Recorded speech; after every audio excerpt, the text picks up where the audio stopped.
Boa noite. Hoje vamos fazer o último encontro da série Candidatos com Ratinho. Nós estamos recebendo aqui o ex-presidente Luiz Inácio Lula da Silva e eu queria deixar bem claro que esse programa não é um programa para fazer uma inquisição com nenhum candidato, é para conversar, bater papo, para mostrar para um público popular, que é o meu público, o que pensam os candidatos e o que eles vão fazer caso sejam eleitos presidente do Brasil, que é uma eleição super importante. Por que você quer se... Eu posso te chamar de Lula? Pode. Ó, marca lá, 29 segundos. Nós vamos ter 30 minutos, igual aos outros. Deixa passar um pouquinho. Não pode, infelizmente não pode. Por que o senhor quer ser presidente de novo? Olha, primeiro eu não quero ser presidente de novo.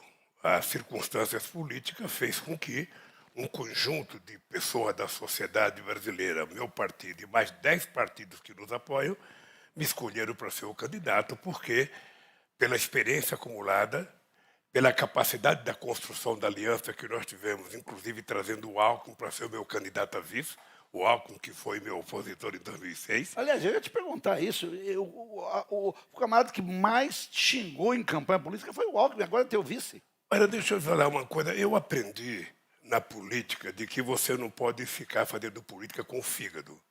Numa disputa política é como um jogo de futebol. No jogo de futebol, se você vai jogar um time contra o teu irmão, ele vai te dar pontapé no pescoço para você não marcar gol. Numa disputa política, todo candidato quer mostrar que é melhor do que o outro. E o Alckmin fazia isso, e era o papel dele. Eu, na verdade, como eu estava na frente, eu tinha que estar mais tranquilo. Então, veja, eu acho o Alckmin um homem de bem, uma pessoa de lisa postura, uma educação refinada, e um cara que foi o governador de São Paulo 16 anos e vice 6 anos. O acúmulo de experiência que ele tem, Ratinho, vai fazer com que juntos a gente possa reconstruir o nosso Brasil. O senhor disse que vai aumentar o salário mínimo. Como é que o senhor vai aumentar o salário mínimo? Aumentando. E daqui, e essa Veja, conta? deixa eu lhe falar uma coisa. Quando eu fui presidente, a gente aumentava o salário mínimo. Você repunha aquilo que era a inflação e você dava aumento de salário de acordo com o crescimento do PIB. Olha, se o PIB crescer 5%, você dá inflação, mas 5%. Se o PIB não crescer nada, você dá inflação e não dá nada. Foi assim que nós fizemos durante o nosso governo e por isso o salário mínimo aumentou 77%. Lula, você tem falado em regular a mídia, que eu nem sei o que é regular a mídia. Eu vou te perguntar, o que é regular a mídia, regular a internet? O que você vai fazer? Você vai proibir o povo ver vídeo de ser sacanagem na internet? Que não é o presidente que regula. Que regula o Congresso Nacional e a sociedade. Quando eu era presidente em 2009, nós fizemos... Já pensou você proibir o meu programa? Não vou proibir. Eu quero que você faça mais programa e me convide mais vezes. Deixa eu lhe falar uma coisa. Em 2009, nós fizemos uma grande conferência nacional. Participaram mais de 3 mil pessoas, inclusive participaram canais de televisão grandes, rádios, e nós aprovamos um processo que depois não foi encaminhado. Aí se cria a ideia de que a gente quer regular. Você não pode regular revista, você não pode regular jornal, você pode tentar fazer com que os meios de comunicação no campo eletrônico e na internet possam ser regulados de acordo com os interesses da sociedade. É importante a gente lembrar que a última regulação foi de 1962. A gente ainda vive no tempo do telégrafo. Então é preciso tentar adaptar a legislação à realidade contemporânea que estamos vivendo. Os seus adversários dizem que o BNDES, no seu tempo, financiou obras em países como Bolívia, Nicarágua e outros países, Venezuela, Cuba. Se você voltar a ser presidente, vai continuar isso? Primeiro, deixa eu dizer uma coisa. Você que é uma pessoa influente e você que é uma pessoa que tem um público, que é um público que eu conheço bem, sim, que é o meu meio ambiente. Sim. Deixa eu lhe falar uma coisa. Quando você está financiando uma obra lá fora, você está financiando a tua engenharia, você está exportando a tua engenharia. Você vai fazer, por exemplo, quem começou a fazer o metrô de Caracas foi o presidente Fernando Henrique Cardoso. Então, primeiro, quando o BNDES empresta dinheiro, a empresa é obrigada a contratar uma empresa brasileira. Segundo, os componentes são comprados do Brasil. Então, na verdade, o que você está fazendo é exportando além de você receber o seu dinheiro de volta. O mundo inteiro, como é que você acha como é que você acha que o Brasil se desenvolveu? Você sabe quanto dinheiro os americanos colocaram aqui no começo do século passado? A Inglaterra, o Canadá? Alguns países não pagaram. Não pagaram. Veja, todo mundo paga. Todo mundo paga. Você pode ter dificuldade aqui ou ali, mas você paga. Você está lembrado que quando o Delfim era ministro, quando o Fulano era ministro, o Brasil vivia de joelhos junto ao FMI. Todo mês descia um casal, um homem e uma mulher de Washington para vir aqui fiscalizar nossas contas. Eu simplesmente acabei com isso, porque eu aprendi com a minha mãe. Eu só posso fazer dívida que eu possa pagar. Eu só posso gastar aquilo que eu ganho. Então eu paguei o FMI, emprestei 15 bilhões para o FMI e fizemos uma reservazinha de 370 bilhões de dólares, coisa que o Brasil não tinha. Então, veja, deixa eu lhe falar uma coisa. O Alckmin fez muita crítica a mim em 2006 sobre esse negócio de exportar a engenharia. É importante isso acontecer porque você está vendendo produtos brasileiros, está exportando conhecimento. Sim, mas o povo, né? Eu estou falando porque eu estou nos botecos da vida e eu sei o que o povo fala. O povo acha que quando o candidato fala e mostra, né, na televisão que tem muita gente passando fome, que tem muito coitadinho, que vai pegar o dinheiro que é brasileiro e que vai dar dinheiro para fora. Então por que não dá para o coitadinho? É porque esse dinheiro não pode ser usado internamente, ele é emprestado. Não é dinheiro do orçamento, é dinheiro de um banco. Então o banco pode emprestar para um empresário brasileiro chamado Ratinho, mas se o Ratinho não precisar de dinheiro e precisar um outro, você empresta. As condições de juros é imposta por você, desde que, e veja, o Brasil é o único país do mundo em que obriga, quando alguém recebe o financiamento, contratar a empresa brasileira. Isso é uma coisa extraordinária. Então quer dizer que isso vai continuar. Veja, se alguém precisar, muitas vezes ninguém vai precisar de dinheiro. Os Estados Unidos nunca vai precisar de dinheiro nosso. A Alemanha nunca vai precisar. Mas se você precisar financiar, coisa que você não poderia utilizar aqui dentro, porque, a não ser que o empresário brasileiro quisesse tomar. O que você poderia ficar nervoso comigo, Ratinho? Vamos supor que tem uma empresa brasileira que quisesse 1 bilhão de financiamento e tivesse uma empresa estrangeira que quisesse 1 bilhão de financiamento. Se eu deixasse de emprestar para você, brasileiro, para emprestar para o estrangeiro, aí você tinha razão de ficar puto comigo. Sabe? Mas se você não quer o dinheiro dele, está no banco e alguém quer tomar dinheiro emprestado e você vai ganhar juros porque você está emprestando, além do que você vai exportar peças, você vai exportar equipamentos, você vai exportar caminhão, você vai exportar tratores. Ou seja, é uma coisa boa para os países. É assim na história da humanidade. O Brasil, no começo do século XX, ele cresceu porque alguém resolveu financiar a ferrovia, porque alguém resolveu financiar a hidrelétrica, porque alguém resolveu financiar a ponte. Por que no seu governo não teve ferrovia? É lógico que teve ferrovia. Que teve. É o seguinte, você é o seguinte, eu vou te mandar... Se você prometer... Não teve nenhum trilho. Se você prometer para mim falar aqui, eu vou te mandar os números. Claro. Deixa eu te contar uma coisa. Tô... Foi no governo do PT que nós fizemos a ferrovia que saiu do Maranhão, do Porto de Itaqui, que tinha feito só 200 quilômetros pelo presidente Sarney e pelo presidente Fernando Henrique Cardoso, e trouxemos elas até Cruzeiro do Oeste, aqui em São Paulo. Foram quase 2.000 e poucos quilômetros de ferrovia. Essa foi feita. Segundo, nós fizemos a leste-oeste na Bahia, começamos a fazer agora, a ferrovia. Você sendo eleito presidente, você vai fazer mais ferrovia? Precisa fazer mais ferrovia, sabe por quê? Vai privatizar essas ferrovias? Sabe por quê? Veja, depende. O governo não tem dinheiro para fazer. Depende, você só pode privatizar se tiver alguém que queira comprar. O governo, uma ferrovia, não é uma coisa estratégica que tem na mão do Estado. Sim. Mas muitas vezes, se o Estado não for indutor daquele investimento, ele não acontece. Então, o que o Estado tem que estar preparado? Para ter dinheiro para emprestar a quem queira fazer. Eu vou te contar uma história. A Transnordestina. A Transnordestina ela é privada. O governo brasileiro colocou 5 bilhões de financiamento para a gente fazer uma ligação Porto de Pecém ao Porto de Suape, Pernambuco, passando por Eliseu Martins, no Piauí, para que a gente pudesse carregar o produto de um porto para outro. Até hoje ela não ficou terminada, porque tem briga entre os setores privados também. Não pensa que é só o setor público que tem briga. Mas nós vamos apostar em ferrovia por quê? porque nós temos que fortalecer o sistema intermodal de transporte no Brasil. Sim. Você tem uma costa marítima de 8.000 quilômetros, você precisa ter mais navio para carregar a carga de um país para outro, você precisa de trem. O ideal é que um caminhão faça um transporte de, no máximo, 300, 400 quilômetros. O restante tem que ser de trem. Muito e bem. nós vamos fazer. Lula, qual o maior erro que o PT cometeu nesses 14 anos? Eu acho que o maior erro que nós fizemos foi não fazer tudo que a gente sonhava em fazer. Mas deixa eu lhe contar uma coisa. Você pode olhar uma coisa e ter o seguinte: ninguém fez a política de investimento em obra de infraestrutura como eu fiz. Ninguém. Nenhum presidente da República. Ninguém fez a política de inclusão social que eu fiz nesse país. Olha, nós geramos 22 milhões de empregos. Nós aumentamos o salário mínimo, nós pagamos a dívida interna, nós reduzimos a inflação de 12,5% para 4,5%, que era o centro da meta. E no meu tempo de presidente da República, todas as categorias de trabalhadores organizadas recebiam aumento acima da inflação. Hoje, nem 10% recebe. Você pretende mudar a política da Petrobras? O que vai mudar para tentar... Apesar que já baixou bastante, né, o preço do combustível. Abaixou o petróleo, abaixou o combustível. Deixa eu te falar uma coisa. Isso. Deixa eu lhe falar uma coisa, querido. A gasolina está mais barata no Brasil do que na Inglaterra. Permita-me falar uma coisa para você.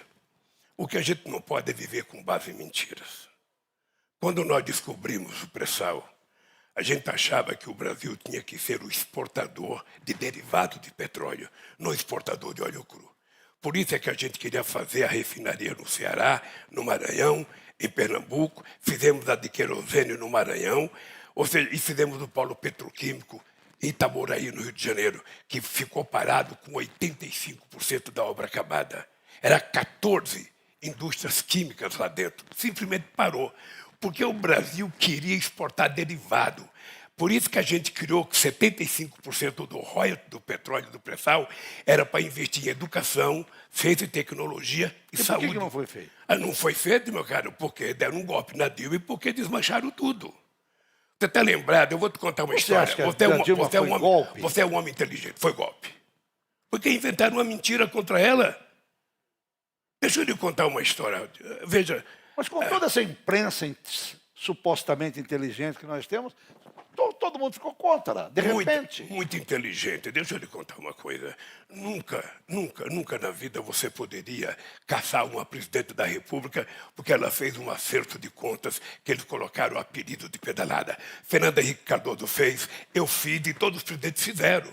Chega no fim do ano, você às vezes não tem o dinheiro para fechar o caixa, você pega dinheiro de outros programas, coloca lá e depois você repõe. Então, meu caro, isso é normal. Inventar um golpe. Foi um golpe na Eu Dilma. até hoje não sei o que é pedalada. Foi um golpe. Só pedalada. Eu acho. Pois é. Tem gente que pensa que ela vai andar de ela estava andando de porque bicicleta. você passou uma dívida que você tinha que pagar esse ano para o outro ano e você pegou dinheiro de uma outra conta do Banco do Brasil ou da Caixa Econômica para poder cobrir esse dinheiro. Você fala muito no seu programa, Lula, que você vai baixar o preço dos alimentos, né? Que o povo vai comer mais barato. Como é que você vai fazer isso? Eu já fiz isso. Deixa eu lhe falar uma coisa. Eu sou o único dos candidatos que pode vir aqui para você e dizer, eu posso fazer porque eu já fiz. Mas o Ciro veio aqui e falou assim, o Ciro falou aqui que vai acabar com quem está devendo. Eu estou devendo umas coisinhas. Eu acho que o Ciro está soltando. Eu vi o Ciro falar para você aqui, não, porque a taxa de juros está muito alta, porque o Brasil pagou 500 bilhões. Ele foi ministro da Fazenda durante 3 meses. Você sabe qual era a taxa de juros quando ele foi ministro? 55%. 55%. Se ele tiver memória curta, é importante ele lembrar. Ele era ministro. Foi ministro. E o que ela reduziu foi apenas para 49%. Então, deixa eu lhe falar uma coisa, Ordi. Presta atenção numa coisa. Quando eu cheguei na presidência em 2003, você acompanhou isso, a gente tinha uma dívida interna de 60,5% do PIB. Eu deixei com 37,7%. A gente tinha uma dívida externa com a FMI que nós pagamos. O salário mínimo não aumentava, nós começamos a aumentar o salário mínimo. Nós saímos de 100 bilhões de fluxo de comércio exterior para 482 bilhões de reais. Ou seja, o Brasil ganhou protagonismo internacional Eu não esqueço nunca, eu tenho uma cunhada minha que estava construindo uma casinha em Peruíbe. Ela pagava o saco de cimento R$ 23. Quando chegou em setembro de 2003, tinha baixado para R$ 9. Então, é possível você reduzir o preço da comida, primeiro, aumentando a produção. Você está lembrado quando houve a crise em 2008, eu criei um programa chamado Mais Alimentos, para financiar trator e implementos agrícolas para a agricultura. Vendemos 80 mil tratores, vendemos milhares de caminhões pequenos. Como é que chama? O MST. MST está te apoiando desde o primeiro dia. Movimento Sem Terra. O Movimento Sem Terra. Eles vão começar a invadir as fazendas, vão ou não vão? Vou te dar um número aqui. Tem que perguntar. Você que é um cara estudioso, eu vou te dar um número. Eu não estudei. Você sabe quanto de terra o PT colocou e disponibilizou para assentamento? 52 milhões de hectares. Isso é tudo que foi feito em 500 anos.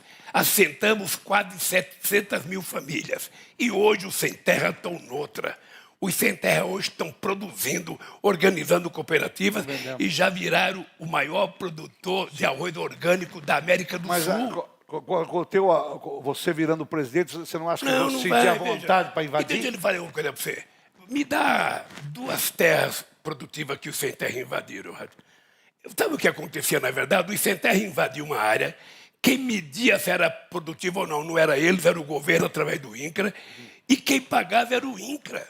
Era o governo que arcava com a responsabilidade de pagar a terra que muitas vezes o empresário não conseguia vender no mercado, porque ninguém estava querendo comprar terra. Então, o que eu quero te dizer é o seguinte: eu vou ganhar as eleições, a gente vai ter paz na cidade, a gente vai ter paz no campo, as famílias vão voltar a comer. Você pensa que eu não vi você falar com o Bolsonaro que tem gente falando de picanha? Eu vi você falar. Claro, é eu que falo em picanha. Falou, é eu que falo em picanha. Deixa eu te falar uma coisa. Deixa eu te falar uma É coisa. assim, eu vou lhe falar uma coisa, cara. Vou lhe falar uma coisa. É que você está no outro mundo. Não estou nada. Mas às vezes, o povo que está assistindo o teu programa, muitas vezes ele vai no açougue e compra uma picanha desse tamanho pensando que é picanha. Ele compra colchão duro. Colchão duro, porque a picanha é uma pecinha assim. Agora, o que eu tenho dito? Quando eu era presidente, eu vi um cara, uma televisão famosa foi entrevistar o cara, tirou um filé e pegou o filé e falou: eu nunca tinha comido filé, agora com o Lula eu estou comendo filé. E a gente passou a comer picanha, eu digo todo dia: nós vamos voltar a comer picanha. Sabe aquela parte com aquela gordurazinha passada na farinha, a gente mastigar aquilo, tomar uma cervejinha gelada? É tudo que o povo quer, Ratinho. O povo gosta de coisa boa, cara. Ninguém faz opção de ser pobre. Ninguém faz opção de sofrimento. Ninguém faz opção de não ter profissão. Então, veja, por que eu sou o presidente que mais fiz universidade na história do Brasil? Por que eu sou o presidente que mais fiz escola técnica na história do Brasil? Por que de 2003 a 2015 nós colocamos 5 milhões de novos jovens na universidade? Só tinha 3,5 milhões, Ratinho. E nós vamos fazer outra revolução na educação, na tecnologia, vamos aumentar salário, aumentar a produção, financiar mais a agricultura, tanto grande quanto pequeno, porque nós precisamos produzir mais. Uma pergunta que todo mundo me faz, eu tenho que fazer para você. A gente está vendo que a Argentina está indo muito mal. Né? Está indo muito mal. Todos esses países que se ligaram muito à esquerda estão indo mal. Você diz que é esquerda. Como é que nós vamos fazer? Primeiro, eu sou torneiro mecânico. Tá? Você é direita, de profissão. Veja, eu me considero um cidadão de esquerda. Eu me considero um cidadão de esquerda. Eu me considero um socialista, sabe, refinado, porque eu defendo a propriedade privada, eu defendo a liberdade de organização, eu defendo o direito de greve. Porque é engraçado esse mundo hoje. Veja, eu sou teu empregado. Eu peço um aumento para você. Você me nega o aumento. Não acontece nada com você. Aí eu tenho para vender minha mão de obra. Eu faço uma greve, a polícia vem para cima de mim. Por que a polícia não foi para cima de você que negou? Por que só vem para cima de mim? Ora, você vendo o teu emprego e eu vendo a minha força de trabalho. Então o que eu quero é construir um mundo mais harmonioso. Eu já fiz isso, Ratinho, mais justo. Esse país era feliz. Até você era mais feliz. Até você dava mais risada. Até você sabia. Eu ganhava mais. Esse povo que te assiste agora. Porque entrou uma Ciel que diminuiu muito. Esse teu público que está nos ouvindo aqui, ele sabe que ele comia melhor. Ele sabe que ele passeava melhor. Ele viajava de avião. Quando ele começou a viajar de avião, os nossos inimigos diziam o seguinte: o aeroporto virou uma rodoviária, tá cheio de pobre. E é isso que eu quero que as pessoas viajem, que as pessoas possam comer, possam beber, possam se vestir bem. É para isso que você é presidente da República. Eu vou fazer um negócio que eu sou meio contra. Todos os candidatos que falam que vão dar dinheiro para quem está sem trabalho. Eu sou a favor de dar dinheiro para quem está trabalhando. Pode até dar para quem está sem trabalho, dá lá um dinheiro, mas se o cara arrumar emprego, dá um pouquinho a mais, porque senão fica um povo ganhando uma mixaria e sem procurar emprego. Posso te contar uma coisa? Ratinho, no primeiro ano de governo, eu aprovei uma lei no Congresso Nacional, uma lei criando mais emprego. Bolsa Família era 180. Não, peraí, mas eu criei uma lei em que, sabe, o empregado, o patrão que pudesse dar o emprego, eu dava R$200 para ele pagar. Ninguém dá emprego, as pessoas só dão emprego se tiver consumo, se tiver o que produzir. Sim.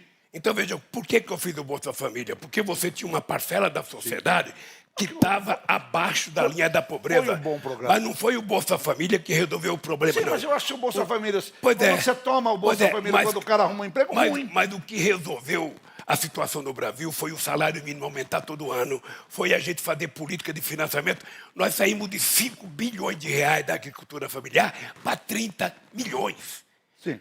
30 bilhões. Nós fizemos o maior programa habitacional da história desse país. Meu caro, nós contratamos 4 milhões de casas e para as pessoas que ganhavam muito pouco, a gente subsidiava as casas. Como é que você vai fazer com esse povo que está fazendo pressão na Amazônia? Porque no seu governo também teve Primeiro, bastante. Não é necessário fazer pressão para produzir aonde não se deve produzir. Nós temos 30 milhões de pasto degradados. Tem mesmo. Se a gente recuperar esse pasto degradado, a gente vai ter quase que a mesma quantidade de terra que a gente produz hoje. Então não precisa invadir a Amazônia. A Amazônia pode significar um patrimônio para a humanidade. Se a gente souber trabalhar corretamente, sim, uma árvore de pé, ela pode render mais do que uma árvore Mas, Lula, você concorda que no seu governo também invadiram, também queimaram, e que a mídia não falava porra nenhuma? Falava. Não da forma que falam hoje, não. É que quando eu cheguei na presidência, se queimava 27 mil quilômetros, nós derrubamos para 4.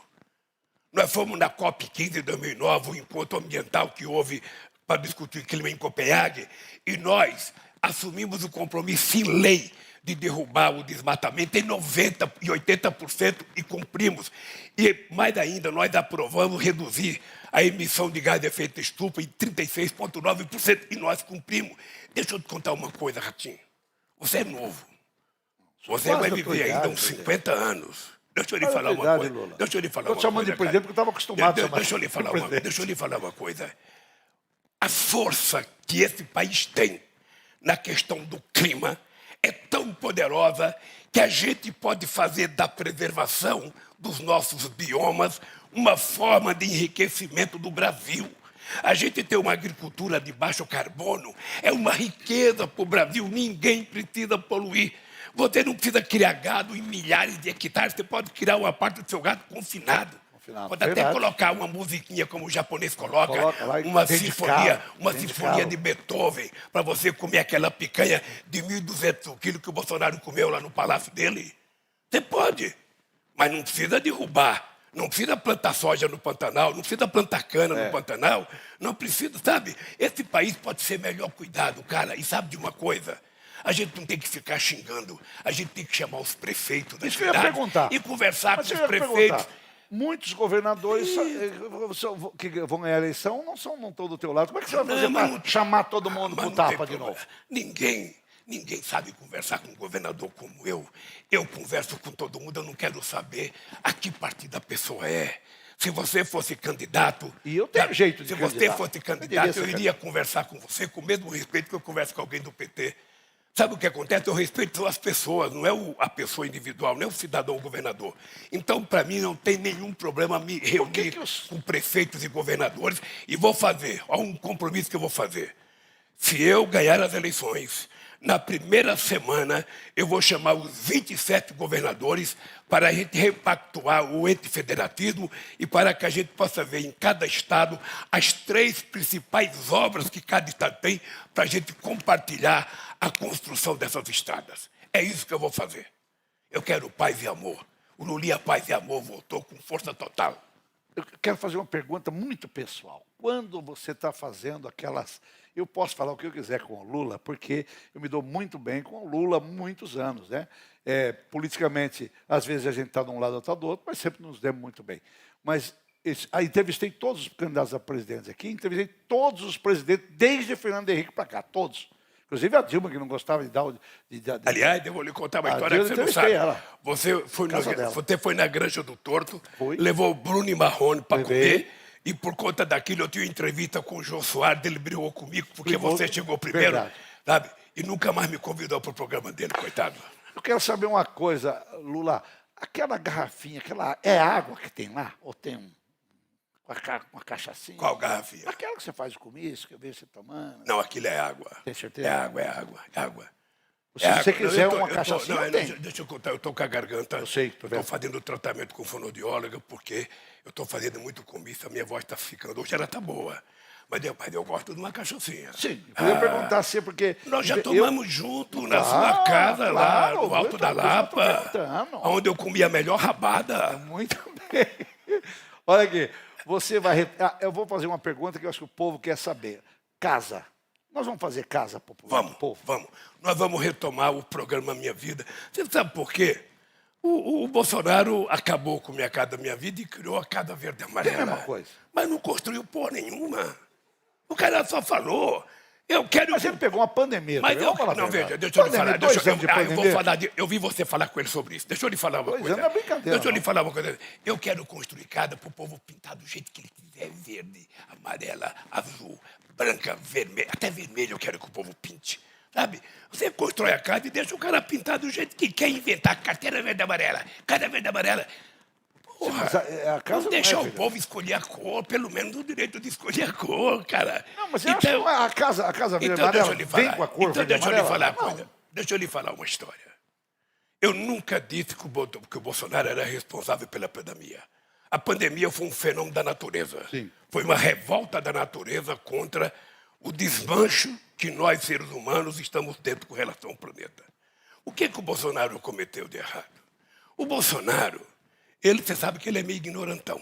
Ele é meio chucro. Ele até falou para você que ele é meio chucro, fala palavrão. Ora, ele poderia ter montado um comitê de crise. Ele poderia ter ouvido a saúde, ele poderia ter ouvido o Conselho Mundial de Saúde, ele poderia ter montado um conselho de crise com os principais secretários de saúde dos estados brasileiros e poderia ter comprado a vacina na hora certa. Ele ficou brincando, ele ficou... Mas tinha vacina? Eu acho que tinha. Eu perguntei para ele, o Brasil foi um dos primeiros países a receber a oferta de vacina. Ele não comprou porque ele não acreditava na vacina no começo, Ratinho. Ele zombava da pandemia, ele brincava. É uma estupidez de alguém que é um pouco ignorante, é o que ele é mesmo, um pouco ignorante. Aquele jeitão bruto dele, aquele jeitão de capial, sabe? Lá do interior de São Paulo, aquele capial de registro, bem duro, assim, bem ignorante. Porque tem gente que acha que ser ignorante é bonito e não é. O que é bonito é você ser educado, você ser um cara refinado como eu. Falar com você calmo, tranquilo. Não, desse ponto, você encanta. Eu comia rabada com você e não limpava a boca na toalha da mesa, não. Na minha casa, usava guardanapo. Então, deixa eu te falar uma coisa. O Bolsonaro... Ele queria tomar um vinho bom. Eu peguei um vinho, comprei um vinho bom, mas o copo era aquele de passa tomate. Na questão da pandemia, o Bolsonaro errou no tratamento que ele fez. Errou. Lamentavelmente, a gente poderia ter diminuído em 300, 400 mil mortes nesse país se a gente tivesse feito a coisa certa e dividido responsabilidade. Ele passou a brigar com os governadores, passou a brigar, a xingar. Quando aquele cara estava morrendo afogado fora da água, ele ficou zombando, sabe? É louvável ele agora visitar o túmulo da rainha da Inglaterra. É louvável. Mas ele poderia ter visitado uma criança que morreu de Covid, uma família que perdeu a família inteira. Ele poderia ter visitado, ele poderia ter derramado uma lagriminha no canto dos olhos assim, por quase 700 mil pessoas que morreram. Porra, Você acha que ele foi bruto nisso? é bruto, eu digo ignorante. A palavra correta é ignorante. Ignorante não é palavra ofensiva. Não, não é. O cara é ignorante. O jeitão. O cara é chucrão. Muita gente está deixando de votar no Bolsonaro por causa do jeitão dele. E Ele ele vai sabe votar porque sabe que eu sou melhor que ele para cuidar do povo. O povo sabe que eu sou melhor. Amanhã O povo você não sabe- vai vir- você o não- povo sabe que eu fui o melhor presidente da República desse país porque cuidei do povo. A palavra correta não é governar, é cuidar do povo.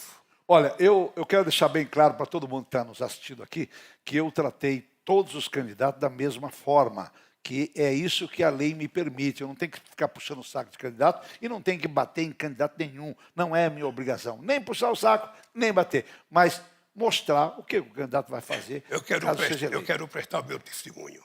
Eu assisti a sua entrevista com a Simone, assisti com o Ciro e assisti com o Bolsonaro. E você foi respeitoso com todos Tem que eles. ser. Sabe? É assim que tem que ser. Tem que ser. Por isso que você é o ratinho. Olha, eu queria te agradecer bastante. Você vai ter mais um minuto para você falar o que você quiser, para dizer que o nosso programa é assim. É um quadro para bater papo, né? Não é para saber como é que está a cabeça do candidato, enfim. Você tem um minuto para você falar. A única coisa que eu queria dizer, Ratinho, é o seguinte: faltam poucos dias para as eleições. Pouco menos de 10 dias para as eleições, em que eu queria que você comparecesse. Você que acha que vai se abster, você que acha que não gosta de ninguém, por favor, vá para a urna, vote, escolha quem você acreditar que vai consertar esse país, mas vote para você ter o direito de reclamar, para você ter o direito de xingar, para você ter o direito de cobrar. Se você não for votar, você não vai poder cobrar nada de ninguém. Então, veja, é importante que você assuma a responsabilidade desse Brasil. Ele será da qualidade que você quiser, do tamanho que você quiser, Terminou. e ele vai ser tão bom quanto você quiser. Por isso, no dia 2 de outubro, compareça às urnas e deposite amor, esperança e não ódio naquela urna. Muito bem. Assim nós encerramos a série Ratinho com os candidatos.